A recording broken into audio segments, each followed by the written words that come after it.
Toute douleur n'est pas à fuir et tout bonheur n'est pas à chercher. Fidèles téléspectateurs de la télé 2 fois plus proche, en espérant que vous vous portez bien, bonsoir et merci de nous recevoir chez vous pour vous informer. Je le disais au sommaire, depuis quelques années, de nouvelles maisons d'édition voient le jour un peu partout au Mali. Elles sont créées par des jeunes qui, en plus de l'édition, pratiquent le métier d'écrivain. Ce foisonnement de maisons d'édition présente sans nul doute des avantages, mais aussi des inconvénients pour le secteur. Aïssata Traoré est allée en savoir plus. Il existe actuellement au Mali plus de 90 maisons d'édition répertoriées selon la Bibliothèque nationale, ce qui dénote bien de la multiplication des maisons d'édition dans notre pays, un état de fait qui est plutôt avantageux pour les écrivains. Les éditeurs se mettront en compétition, est-ce que vous voyez?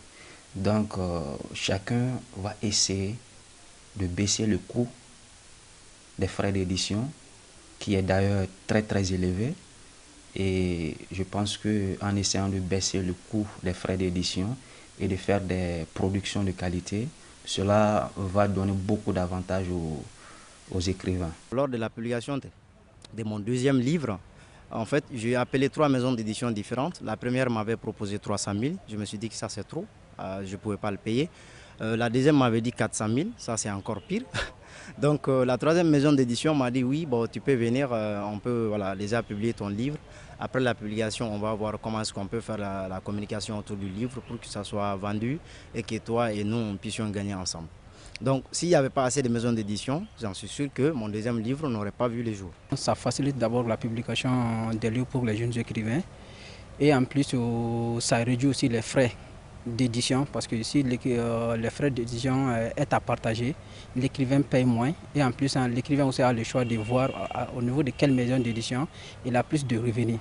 Toutefois, il y a le revers de la médaille, car cette prolifération présente également des conséquences pour les écrivains, surtout les jeunes. Déjà, quand tu dis la multiplication, surtout les nouvelles maisons d'édition, parfois il y a un peu de manque de professionnalisme. Mais quand les maisons d'édition sont nombreuses et qu'il n'y a pas ce système-là, tout ce qui tombe dans leurs mains, ils publient ça. Et ça peut être un problème pour l'auteur plus tard, parce que quand tu publies un livre qui n'est pas du tout de bonne qualité, il y a trop d'erreurs. Je pense que la deuxième fois, ça peut être un frein. Certains se diront, vu que celui-ci est moins cher, il faudrait que j'aille me faire publier chez lui. Donc au niveau de la qualité, cela peut causer beaucoup de problèmes. Parce que lorsque nous voulons publier une œuvre de qualité, il faudra bien évidemment débourser beaucoup de sous. Donc, une fois que l'œuvre est à la disposition de la maison d'édition, il ne faut pas précipiter les choses. Il faudra partir avec le rythme de la maison d'édition pour que la production soit de qualité. Cette multiplication des maisons d'édition reflète le dynamisme du secteur et favorise l'enrichissement du paysage littéraire.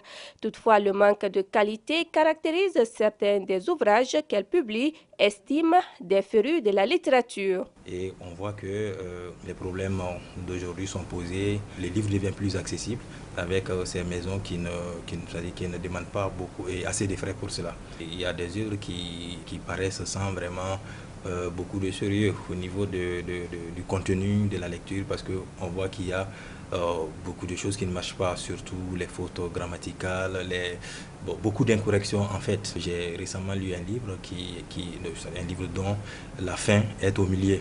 Donc c'est-à-dire la bibliographie se trouve en plein milieu du livre. Donc ça pose un problème, ça veut dire que la maison d'édition ne fait pas son travail. Une multiplication des maisons d'édition permettra de rendre plus fort le monde de la littérature, mais à condition qu'il ait une production de qualité.